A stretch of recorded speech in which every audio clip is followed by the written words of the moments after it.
morning everyone. Today we're going to be looking at the Aoocci C6 Pro right here. It's the cheaper but a little bit different alternative to more expensive products like the Garmin Zumo and the Montana that I have here. So first things first, we're going to run through an unboxing of this. Initially the packaging is pretty good. You know, diving straight into it sort of feels like opening up an iPhone box. So this is the main unit, which is the screen. You know, first impressions looking at the screen, it looks built quite well. You've got threaded brass inserts here for your RAM mounting system. Cables are labelled, telling you where they go for your front and rear camera and power. Got front cable, rear cable, that's for your two cameras, front and rear. So your power lead comes fused. You can hook that straight to your battery or through a switch like I have it, or off your ignition. 3M tape and an assorted bag of mounting and tools for things on the bike. Spacers for your handlebars, for your RAM mounting system. This is a remote control, which I believe you can control calls, your cameras and GPS through that. Got a USB, so you may be able to plug that into your computer and do something. These are our front and rear cameras. So it actually comes with a 64 gig SD card, which is pretty handy. It's not as if they're exactly cheap.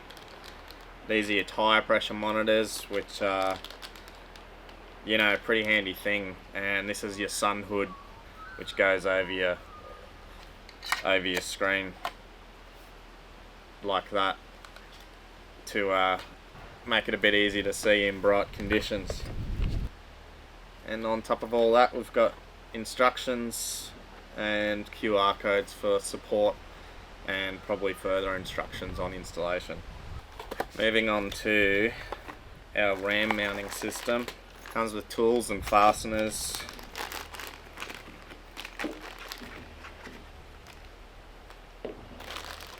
You know, these are actually, I can tell by the weight of them, they're alloys.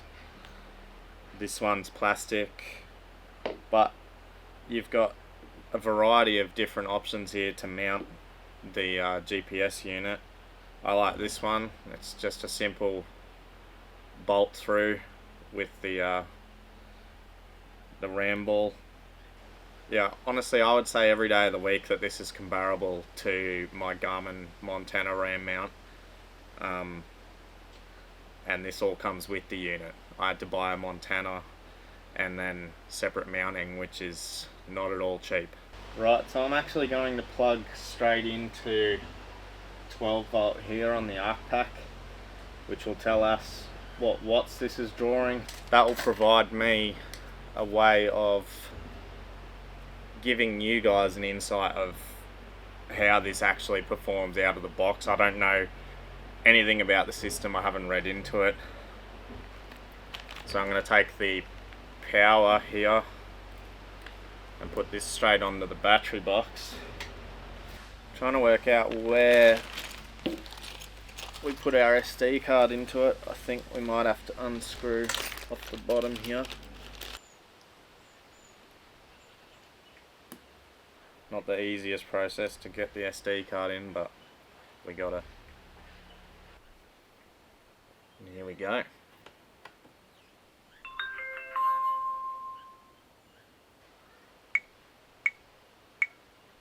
So initially I thought maybe with a cheaper touchscreen that it wouldn't be very responsive, but it is. It's telling me my back tire is low, so maybe it's already connected to our tire pressure monitors.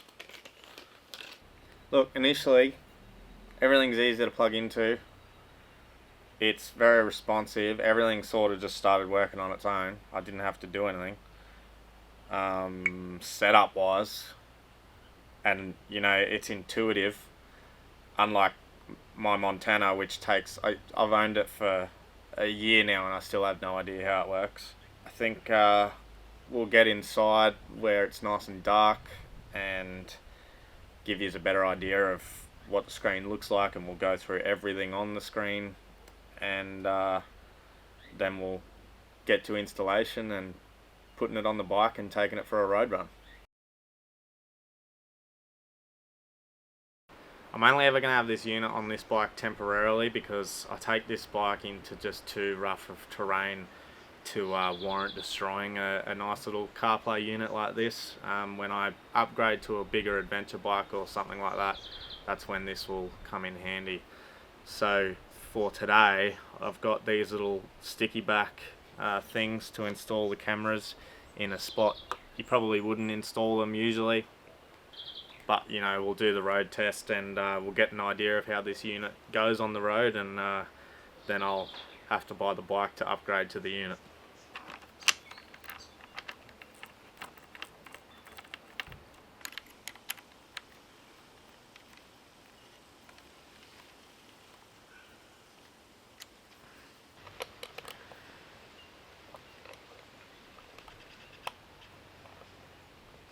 So as you can see here, between the height of the Garmin and the Aoocci, there's no difference. So the ram mounts, you know, they essentially work the same.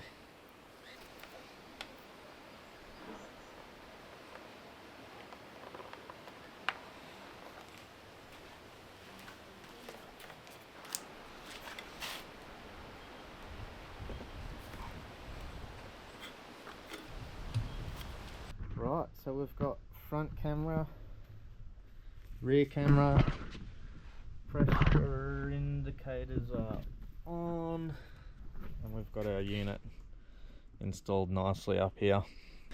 And so yeah, she's all wired in, ready to go.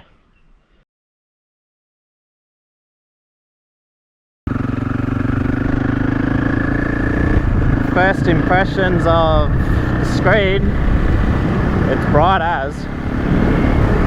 If I'd pointed it at me a little bit better, it would be completely easy to see. It's probably at a better angle for you guys anyway. So I connected my phone up through Bluetooth just before I left, and your phone just picks that up on Bluetooth, and you just connect to it, and off it goes. The CarPlay popped up straight away. It's telling me my tyre pressures are low, but I don't know what the emergency setting is at. You know, like you set a parameter to say what is low for your bike.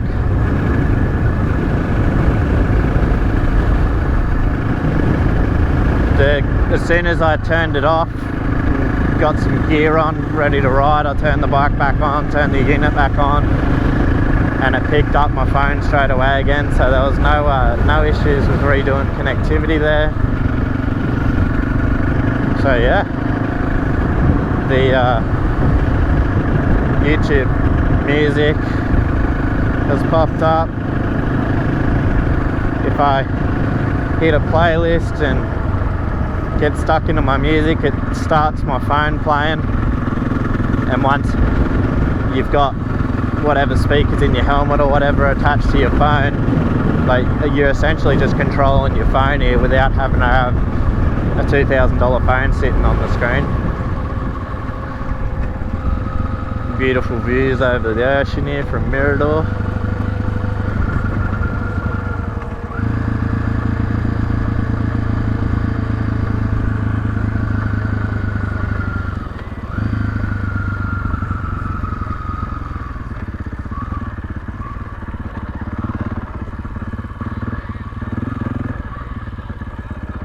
Yeah, I can hear my phone playing music in my pocket, so that's working.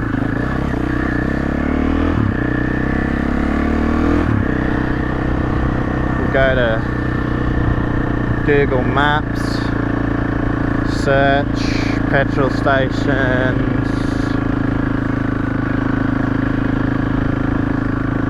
Ampol, Foodora, we'll go to EG Ampol, Chura Beach. Start, we're off and running.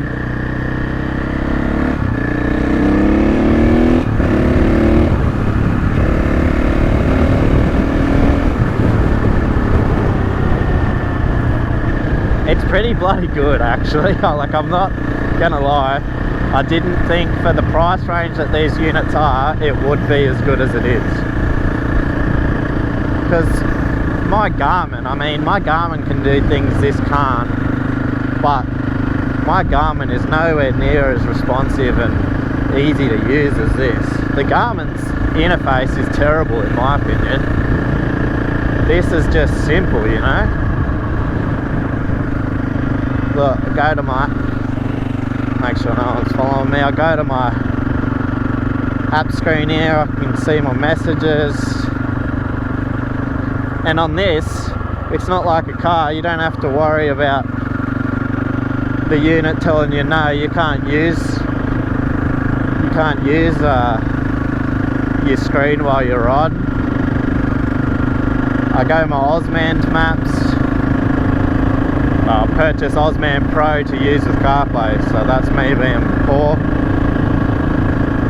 Settings, it's all good. And then I go out here, go home on this little bike indicator.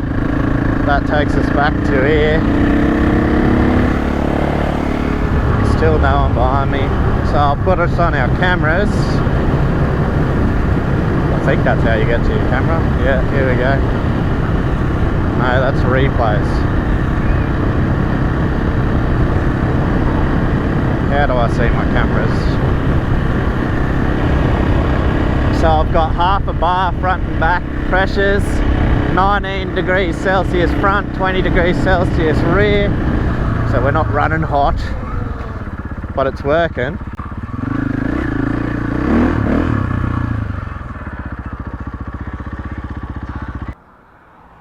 We'll leave her on camera mode behind us. It's weird having a rear view mirror for me. We'll see how this kilometres thing works.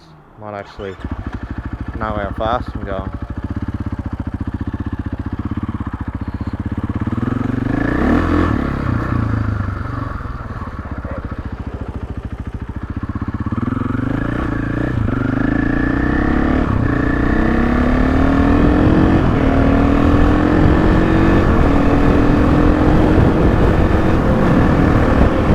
That's actually really cool, that. I'd leave it on rear view all the time just so I can see what's behind me, because if you've been on a bike, you know how useless a rear view mirror is.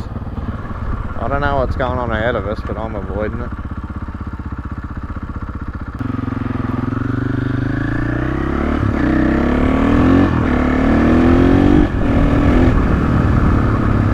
Right, so I'll take us through, yeah, my kilometres is working too. It's telling me how fast I'm going. I'll take us through a bit of a dirt track here. Do a couple jumps and whatever. And see how she holds up on the handlebars even. With how I ride.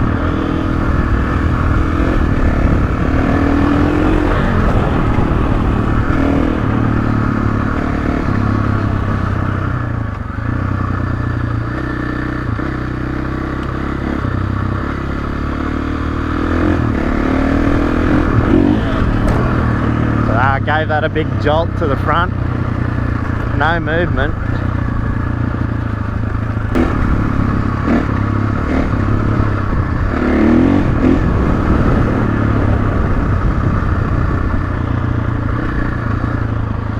No, it's sitting nicely, very nicely.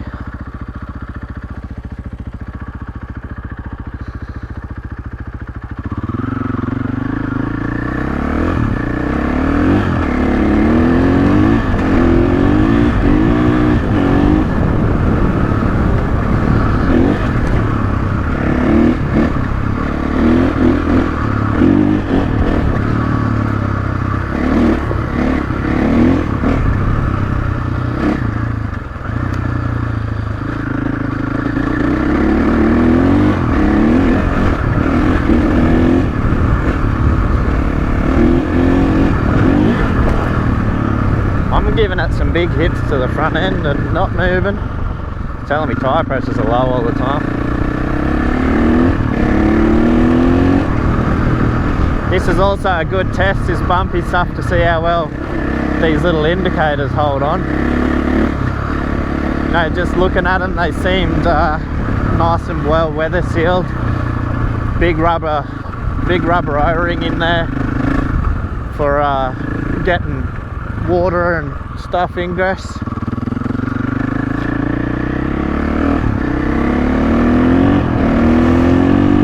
I will say I'm pleasantly surprised by the little unit.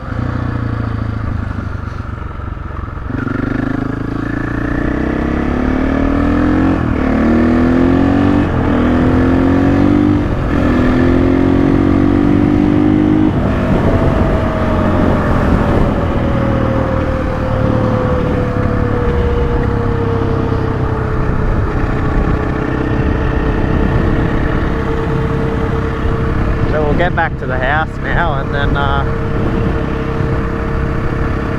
we'll do an in-depth look through the actual unit and what it can do.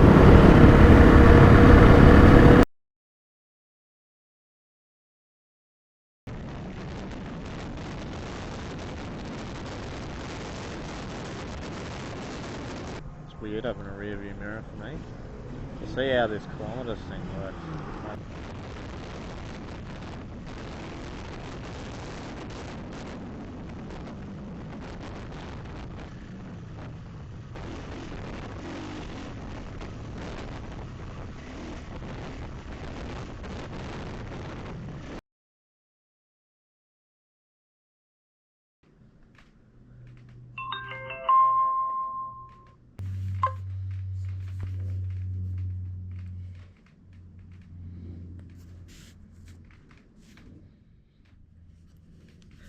Right, so I've got using the dark here so you can see the screen as well as I can. Here we've got our front and back tyre pressures, and we set the bar here for alarm. My low alarm was set at 1.5 bar, but my tyres were at half a bar, hence why that was alarming on me the whole time. You can turn the tyre warning off. Right, so here we have the replay function, and you can see I've got the cameras pointed at the unit itself, so it's constantly looping on record here. Here we've got time and date, which has set itself based off the GPS unit. We've got our interconnection here, which for me is CarPlay, because at the moment I have an Apple phone, and it has Android Auto for the Android folk as well. We click here, we go back, driving recorder. This just shows your cameras live, so that's my hand going in front of the cameras. Got a speed monitor here. Swipe between your front and rear cameras. You can show both cameras. You can take pictures, record audio, change settings from there, and that's record settings, which we'll get to later. Go home from there. Brightness adjustment here, volume adjustment, which should turn the beeping off, Bluetooth connection, and settings. Right, so as for the CarPlay, as we saw earlier,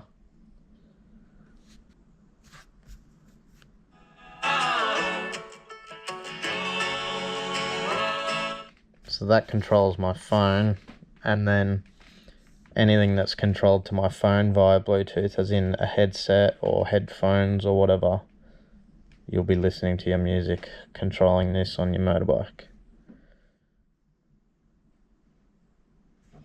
And then it's just CarPlay as with anything else. You control your phone, your texting, all that sort of stuff.